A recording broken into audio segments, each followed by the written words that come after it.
You know, being a narcissist, they're throwing this word around a lot, and there are different traits, of course, there are different types. But one of the things I want to talk about is being a serial dater. I was a serial dater for a very long time. And in being a serial dater, I would spread myself thin for many women, just like serial daters, as far as women, they spread themselves thin for many men. But I did it for many women. I was chasing a feeling. I was chasing a high. I was chasing a drug. I was chasing my addictions for many years. And so I didn't give myself time to settle in with one woman to show that I could care or I could love, because I couldn't. And I knew that. So it was like, I'm going from one woman to the next, to the next, to the next, and getting this fix from her. And I just start over. So a serial dater lives with a double mind. I never kept my word. I never made promises, and if I did, I lied. I didn't keep the promises. So a trait of an overt narcissist, we'll talk about being overbearing, right? But the serial dating part is serious, it's dysfunctional, it's nasty, it's despicable, it's all of those things.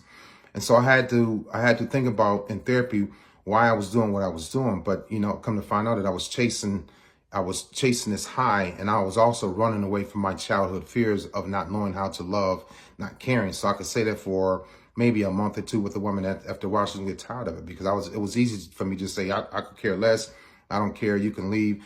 And when a narcissistic person says that, they don't mean it. They just saying it out of hurt, their own hurt and own pain, and to hurt you and put you in pain. So it makes them feel powerful. It makes them feel better when they see that you're hurting just like them, or you're hurting. Actually, you hurt more than them, because when I was verbally abusive, I would say some really nasty, outlandish things. So because I had to defeat her before she defeated me. And if I'm going to defeat you in a way that is that painful, most women don't want to come back, don't want to, respond to that, don't want to deal with it, don't want to hear those nasty words. And I knew that.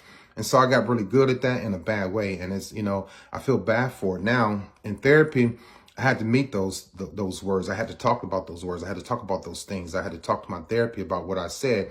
And even when it was time for me to confess, I was like, I don't want to do that, because now I'm speaking to a therapist, a real person that I can't emotionally affect. And she's just going to sit there and try to help me through it. But when I was saying those nasty words and things like that, and being verbally abusive, it felt good. And so now I got to talk about, why did it feel good to you? And then she made me reflect.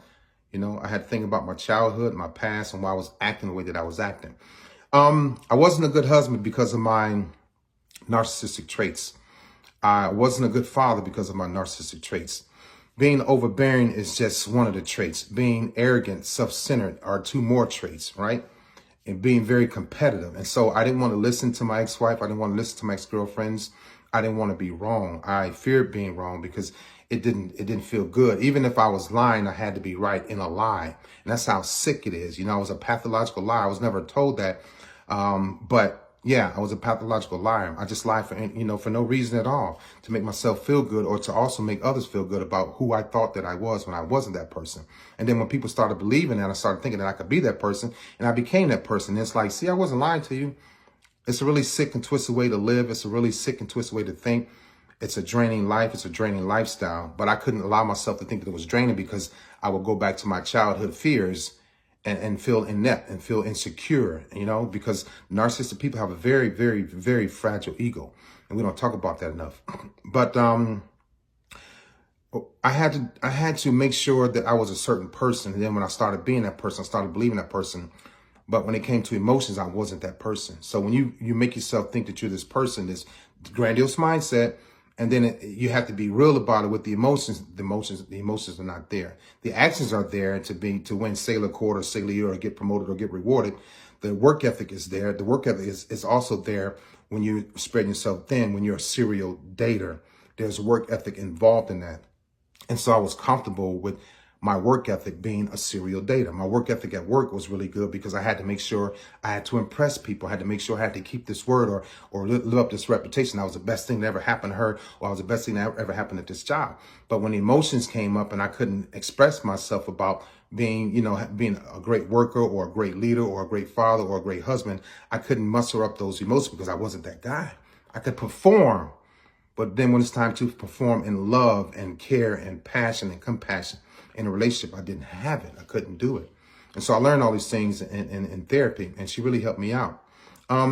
Being competitive, which means that I didn't like want to lose. So I wasn't going to listen. I wasn't going to compromise. I wasn't going to be fair.